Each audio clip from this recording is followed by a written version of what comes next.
So Rammohan గారు, మీనాక్షి నటరాజన్ సెక్రటేరియట్కు వెళ్ళి అక్కడ రివ్యూ చేయలేదు, జస్ట్ మీటింగ్ మాత్రమే, మంత్రుల్ని కలిశారు అని చెప్పేసి కాంగ్రెస్ వాళ్ళు అంటున్నప్పటికీ బీఆర్ఎస్ కానీ ఇటు బీజేపీ కానీ చాలా గట్టిగా వాళ్ళు చెప్తున్నారు. ఒకసారి కాదు 2 సార్లు రివ్యూ జరిగింది సెక్రటేరియట్లో అని కూడా కొందరు వాదిస్తూ ఉన్నారు. సరే, అది నిజంగా కనుక అది రివ్యూ లాగానే చూస్తే కనుక అంటే ఇక్కడ కొన్ని అనుమానాలు రేకెత్తుతున్నాయి. ఒకటి, సీఎం అధికారాలను అండర్ మైనింగ్ చేసినట్ట ఈవిడ సెక్రటేరియట్కు వెళ్ళి రివ్యూ చేయడం అనేది, అండ్ పార్టీ ఆదేశానుసారమే చేస్తున్నారా లేకంటే ఇది వ్యక్తిగత చర్యలాగా చూడాలా, ఇలాంటి కొన్ని అనుమానాలు ఉన్నాయి. సో మీ విశ్లేషణ ఏంటి దీనిపైన? రోజా గారు, మీకు, బాలరాజు గారికి, లింగం యాదవ్ గారికి, అట్లాగే ఆచార్య గారికి, రాజు న్యూస్ ప్రేక్షకుల నమస్కారం. ముందర కూర్చున్న వాళ్ళందరూ స్కాలర్స్, ఇద్దరైతే డాక్టరేట్లే ఉన్నాయి. నేను అలాంటి వాడిని ఏ స్కాలర్షిప్ లేదు, ఏ స్కాలర్ లేదు, ఏ డాక్టరేట్ లేదు, కానీ ప్రజా జీవితం నుంచి వచ్చిన వాడు, వార్డు మెంబరు, సర్పంచ్, మండలాధ్యక్షుడు, ఎమ్మెల్యేగా పొడి చేసి ఓడిపోయిన వాడిని. నేను ఏమంటున్నానంటే ఇక్కడ సమస్య రాజకీయాలు కాస్ట్లీ అయినాయి. నేను చేసినాడు ఇట్లా లేవు సమస్య. కానీ ఇవాళ ముంచేతి కంకడానికి అర్థం ఎందుకు అంటున్నాను. ఎంత మనం కనపడ్డా నిన్నటి దాకా నేను ఒక వాదన చేసిన ఏంటంటే, సెక్రటేరియట్ ముందు సీసీ కెమెరాలు ఉన్నాయి కదా, మరి ఎవరెవరు పోయిన లోపలికైనా తెలుస్తుంది కదా అని మాట అన్న. ఇప్పుడు అది అవసరం లేదు. ఈ ముంజేతి కంకణం పూర్తిగా విడిపించారు మనకు బాలరాజు గారు. ఏంటంటే ఆ పేపర్ వాళ్ళందరం చూసినాం కదా, పేపర్లో ఏముంది చూసినాం కదా. అంటే అక్కడ ఎవరెవరు ఉన్నారు? హెచ్యు ప్రొఫెసర్లు ఉన్నారు. ఏదైతే మంత్రుల కమిటీ సమీక్ష జరుగుతున్నట్టు లెక్క. అక్కడ ఉన్న వాళ్ళని చూసుకుంటే ఆషామాషి మీటింగ్ అది. మంత్రులు ఆమె ఉంటే ఇంకో రకంగా అనుకోవచ్చు.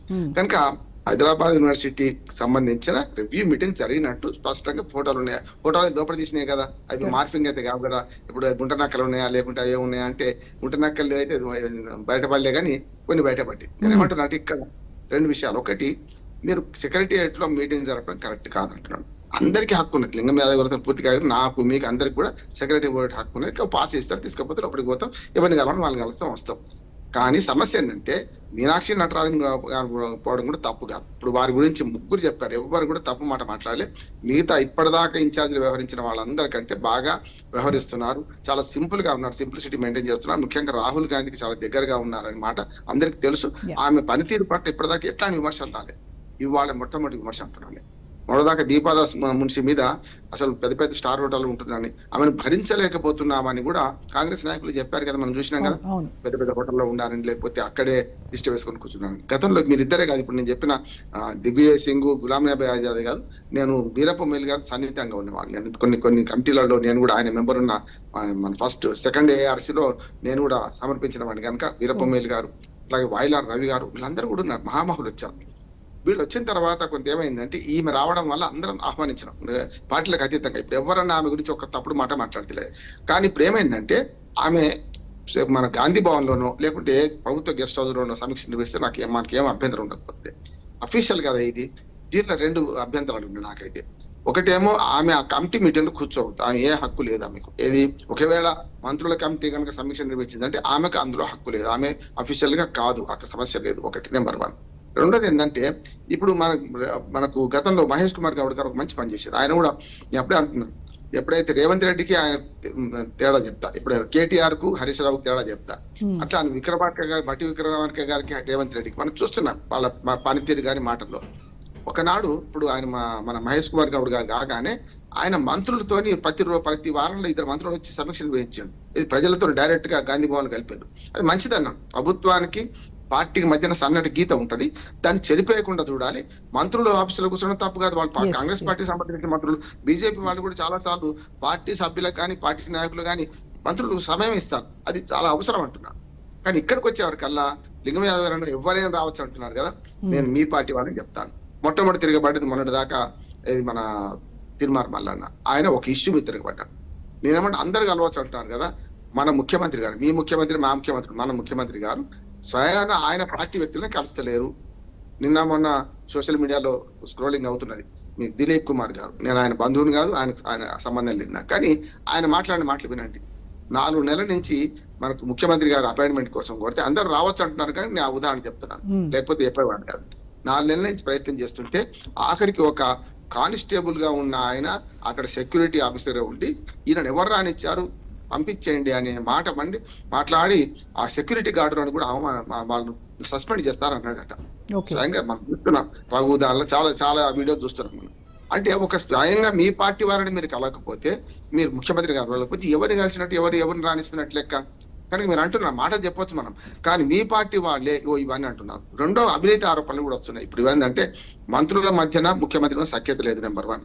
రెండోది, మంత్రులు ఇప్పటిదాకా కేసీఆర్ గారి కుటుంబాన్ని చూసుకొని మొత్తం అంతా 5-6 సంపాదించుకున్నామన్నారు కదా, అది కేంద్రీకృత వ్యవస్థ. నేను మొదటి నుంచి అవినీతి వికేంద్రీకరణ జరిగింది. ఇప్పుడు వచ్చే కల్లా నేను అంటున్న మాటలు కాదు, మీ పార్టీ వాళ్ళే నాతో పర్సనల్ గా మాట్లాడిన విషయంలో చాలా సార్లు నేను చూసిన ఏంటంటే, ఒక్కొక్క జిల్లాలో ఒక్కొక్క మంత్రి ఒక 5-6 వేసుకొని ఆయన కుటుంబ సభ్యులు లేకుంటే దగ్గర స్నేహితులతోనే మొత్తం డీల్ చేస్తున్నారు. కమిషన్ రాజ్యం అయిందని అందరూ అంటున్నారు. ప్రజలకు అర్థమవుతుంది కదా, కాంట్రాక్టర్లకు అర్థమవుతుంది కదా, వాళ్ళ పనితీరు వాళ్ళు చెప్పలేరు. ఎందుకంటే వాళ్ళు నష్టపోతారు కనుక వాళ్ళు డైరెక్ట్ చెప్పలేరు. రెడ్ హ్యాండ్ పట్టుకుందామంటే సాధ్యం కాదు. దొంగ చీకటి ఒకనాక ఎవరు చెప్తారు? అదో అవినీతి నడుస్తున్నది. అందుకని అందరికీ ఎంట్రీ ఉన్నదన్న సెక్రటేరియట్ కు పక్కన పెడతాం. ఆఖరికి ముఖ్యమంత్రి దగ్గర పోతుంటే కూడా మీ పార్టీ నాయకుల్ని ఆపుతుంటే మరి ఎక్కడ ప్రజాస్వామ్యం ఉన్నట్టు? ఎక్కడ మరి మంత్రి గారు మొదటిదాకా ఒక వివాదం ఉంది, గుమ్మన్ నర్సే గారిని కూడా 4 సార్లు అపాయింట్మెంట్ కొట్టే గద్దర్ గారిని అవమానించినట్టు చేసిందంటే వెంటనే సరిదిద్దుకున్నారు. వెంటనే నేను అభినందించాను కూడా. రేవంత్ రెడ్డి గారు మంచి పని చేశారు, ఆయన రప్పించారు. మాజీ ఎమ్మెల్యే చాలా సైకిల్ మీద తిరిగేవాడు, ఆయన నేను చాలా సార్లు ఖమ్మం జిల్లాలో కలిసేవాడు చాలా మీటింగ్లలో. కనుక అటువంటి వాళ్ళని నేను ఆహ్వానించిన ఆ మాట. ఇక్కడ 2 ఉన్నాయి. ఒకటేమో ఈ సమీక్ష నిర్వహణలో ఆమె పాల్గొన్నది, నెంబర్ 1. అంటే ఏంటంటే ముఖ్యమంత్రికి మంత్రులకు మధ్యన ఒక గ్యాప్ ఉన్నది, అది దానికోసం. రెండోది, ముఖ్యమంత్రికి భయపడి మంత్రులు కూడా మొదటిదాకా బట్టి విక్రమార్క గారు కానీ శ్రీధర్ బాబు గారు కానీ ఆయన నోట్ల నుంచి ఏ మాటలు ఊడిపడితే అవే మాట్లాడినరు. కానీ వాళ్ళకి తెలుసు, వాస్తవాలు తెలుసు అక్కడ ఏం జరుగుతుంది. హెచ్ఎల్ స్టూడెంట్స్ వాళ్ళు కనుక ఆ వాస్తవాలు దాస్తున్నారు అనే దానికి ముఖ్యమంత్రి లేకుండా వీడితో మాట్లాడదాం అనుకున్నది ఆమె అనుకున్నదని నేను అనుకుంటున్నాను. తప్పు కాదు కూడా. అంటే వాస్తవ విషయాలు బయటపడాలంటే చాలా సార్లు ఇన్ఛార్జీలు ఏం చేస్తారంటే, ఇప్పుడు మనం 4 పోయాం అనుకోండి, ఈ 4 విభేదాలు ఉంటే ఒక్కొక్కటి పిలిపించి మాట్లాడతాం, మరి సమిష్టిగా పిలిపించి మాట్లాడతాం. ఇన్ఛార్జీలు చేసే పని అదే, సమన్వయం. పార్టీలో ఉన్న వ్యక్తులను ప్రభుత్వానికి సమన్వయం చేయడం బాధ్యత. అది ఎప్పుడు తప్పు కాదు. గాంధీ భవన్ లోనే గెస్ట్ హౌస్ చేస్తే ఎవ్వరు అడిగేవాళ్ళు కాదు. కానీ ఇవాళ అఫీషియల్ గా సెక్రటేరియట్ లో ఇది జరగడం అనేది కరెక్ట్ కాదు. దీన్ని సరిదిద్దుకోవాల్సిన అవసరం ఖచ్చితంగా పార్టీ మీద ఉంది అంటున్నాడు. అది కొంచెం ఆమె మరి ఎట్లా ఊహించిందో, డైరెక్ట్ టైం లేకపోయిందో. కానీ ఇదే మీటింగ్ గాంధీ భవన్ లో పెట్టుకుంటే ఎవరు వద్దన్నారు? మంత్రులే పిలిపించి మాట్లాడుతుంటే మన పిసిసి అధ్యక్షుడు మరి ఎవరు వద్దనే వాళ్ళకి కాదు కదా. ఇంకా పిసిసి అధ్యక్షుడు ఉండేవా? ఇప్పుడు చూడండి, పిసిసి అధ్యక్షుడు లేడు అక్కడ, ఇన్ఛార్జ్ వచ్చి మాట్లాడుతుంది. అంటే తప్పనిసరి దాల్ మే కుచ్ కాలా హై, హిందీలో సామెత ఉన్నది. అంటే పప్పులో కొంచెం నలుపు ఉన్నది, ఏదో ఒకటి ఉన్నది. కనుక ఇది రెండోది ఏంటంటే, తన ముందు మాట్లాడలేదేమో అంటే, ముఖ్యమంత్రి ఏదైనా పని మీద ఉన్నాడు, లేకుంటే సిడబ్ల్యూసీ మీటింగ్ వాళ్ళు ఉన్నాడు, సిడబ్ల్యూసీ మీటింగ్ పోయిండ్రు వేరు. కానీ హైదరాబాద్ లో ఉండగా ఆయన పక్కన పెట్టి ఇన్ఛార్జి ఈ మీటింగ్ సమావేశం జరపడం ఏంటంటే, వాస్తవాలు వెలుగులో తీసుకోవాలి. దీన్ని రాహుల్ గాంధీ ఆదేశించవచ్చు. ఆమె స్వయంగా ఈ పని చేయదు, రాహుల్ గాంధీ ఆదేశించవచ్చు. పోయి ఆమెకు ఆయన రిపోర్ట్ చేద్దామని. ఇంకొక మాట చేసి ముగిస్తాను. ఇప్పుడు సిడబ్ల్యూసీ మీటింగ్ లో మన ముఖ్యమంత్రి గాని బాగా మెచ్చుకున్నారు అని లింగం యాదవ్ గారు అంటున్నారు కదా. ఇప్పుడు కాకి పిల్ల కాకి ముద్దు, 3 ప్రభుత్వాలు దేశంలో 3 రాష్ట్రాల్లో ప్రభుత్వం ఉంది. ఆ ముఖ్యమంత్రులు దొంగలని చెప్తారు ఆయన? అదే మంచిగానే చెప్తారు కదా. అందుకని ఆయన మెచ్చుకోవడం కాదు, ప్రజలు మెచ్చుకోవాలి. అంతిమంగా ఒక్కటే, రేవంత్ రెడ్డి గారు ఏ మంత్రులను బేరు చేయడం లేదు అర్థమైంది. కొందరు మాత్రం దగ్గర ఉంచుకుంటారు, వాళ్ళ ద్వారానే మొత్తం కార్యక్రమాలు అనిపిస్తున్నాయి. కాంగ్రెస్ పార్టీలో నిర్భయంగా చెప్తున్నారు, మీరు ఇక్కడ ఉన్న వాళ్ళందరితో చెప్తున్నారు, ఎవరైనా కాంగ్రెస్ పార్టీలో ఏం జరుగుతుందని అడగండి. మన ప్రతిపక్షాలు కాదు, లేకుండా అలాంటి వాడు మాట్లాడడం కాదు. అదే పార్టీలో వాళ్ళని అడగండి, అందరూ వాళ్ళు చెప్తారు, నిజాలు చెప్తున్నారు, బయట చెప్తున్నారు, ప్రైవేట్ గా మాట్లాడుతున్నారు. ముఖ్యమంత్రి రేవంత్ రెడ్డి గారి పనితీరు పట్ల కాంగ్రెస్ పార్టీలోని చాలా కొద్ది మందికి ఉండొచ్చు ప్రేమ, కానీ చాలా మందికి ఒంటరిగా పోతున్నాడు. ఆయన ఇష్టం ఉన్నట్టు చేస్తాడు. సీత ఎవరు చెప్పినా వినడని కేసీఆర్ గారి నేతృత్వం చూసినాం. ఈయన కూడా ఎవరి మాట వినడం లేదనే మాట మాత్రం ప్రజల నుంచి వచ్చిన అర్థమవుతుంది. వాళ్ళ మాట ఏం చేస్తున్నాడు, మేము ఏం చేయాలి, కడుపు చుంచుకుంటే కాళ్ళ మీద పడితే అని వాళ్ళు అంటున్నారు. కడుపు చుంచుకుంటలేడు కనుక లింగం యాదవ్ గారు గట్టిగా సమర్థించారు. ప్రజాప్రభుత్వం కావాల్సిందే. ఇప్పుడు అధికారులు కానీ మంత్రులు కానీ మరి ఇద్దరు రివ్యూలు చేస్తుంటే ఎవరి మాట వినాలి, ఎవరి ఆదేశాలు వాళ్ళు పాటించాలి? ఇది ఒక పెద్ద వాళ్ళ కన్ఫ్యూజన్ కదా. ఖచ్చితంగా. అంటే ఇప్పటికైనా పార్టీ జోక్యం చేసుకోవాలి. నేను మహేష్ కుమార్ గౌడ్ కానీ బాగా అభినందిస్తున్నాను. ఇప్పటి వరకు పార్టీ జోక్యం చేసుకోలేదు ప్రభుత్వ పాలన. నిజంగా చెప్పాలంటే ఆయన వైజ్మెన్ అంటున్నాడు. కానీ ఈమె కూడా జోక్యం చేసుకునే రకం కాదు. కానీ ముఖ్యమంత్రి ముందు కొన్ని విషయాలు ముఖ్యమంత్రికి వ్యతిరేకంగా కానీ ముఖ్యమంత్రికి మన మనసులో మాటని వ్యతిరేకించే అవకాశం లేదు అని అంటున్నాను. ఇంకొక మాట చెప్పి నేను ముగిస్తాను. గతంలో ఈ ఇన్ఛార్జీలు పంపడం కానీ కొత్త కాదు రోజా గారు. ఎప్పుడో 1957-58లో మనకు నీలం సంజీవ్ రెడ్డి గారు పోయిన తర్వాత, అంటే ముఖ్యమంత్రికి దిగిపోయిన తర్వాత సంజీవ గారిని వేస్తే, సంజీవ గారి మీద అదే కాంగ్రెస్ పార్టీ సభ్యులు చాలా మంది అవినీతి ఆరోపణలు చేసిందట. చేస్తే అప్పుడు కర్నూలుకి వెళ్ళిన ఒక కేంద్ర పరిశీలకుడు పోయి వారి ఇల్లు చూద్దాం, వారి మీద ఆరోపణలు వస్తాయి అంటే లోకల్ నాయకుడిని పట్టుకొని పోయినాడు, పెద్దగా ప్రచారం చేసుకోలేదు. పోతే ఆయన సంజయ్ గారి ఇల్లు నేను 10 సార్లు సందర్శించాను, అక్కడ మీటింగ్ పెట్టినాం. సంజయ్ గారి ఇంటికి పోయిన తర్వాత ఈ ఇల్లు ఇదే అంటే అప్పుడు పూరి గుడిచుండే, వాళ్ళ తల్లి అక్కడ వంట చేసుకుంటూ కూర్చుందట. అవ్వ మీకు అమ్మ మీ ముఖ్యమంత్రి గారు వెళ్ళేదానంటే ఆ సంజయ్ నా కొడుకేనయ్యా, మరి మాకు మా మా మా మావోనికి పెద్ద ఉద్యోగం వచ్చిందట కదా, ఏమన్నా నా పెన్షన్ పెరుగుతుందా అన్నదట ఆమె. చూడండి, 10 రూపాయలు 5 రూపాయలు పెన్షన్ వచ్చేది.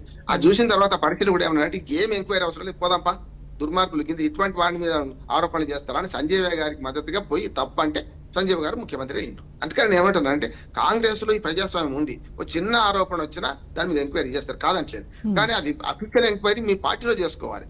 కానీ మీరు పోయి డైరెక్ట్ గా సమీక్షలు కూర్చొని అక్కడ స్పష్టంగా ఆ ఫోటో చూస్తే మనకు అర్థమవుతుంది. నిన్నటిదాకా నేను వేరే అన్నా, కానీ వాళ్ళ ఆ ఫోటో చూస్తే ఆ సమీక్ష చేసినట్టు అర్థమవుతుంది. ఆమెకు హక్కు లేదు, ఆ సమీక్ష అఫీషియల్ సమీక్షలో వారు కూర్చోవాల్సిన అవసరం లేదు అంటున్నాను.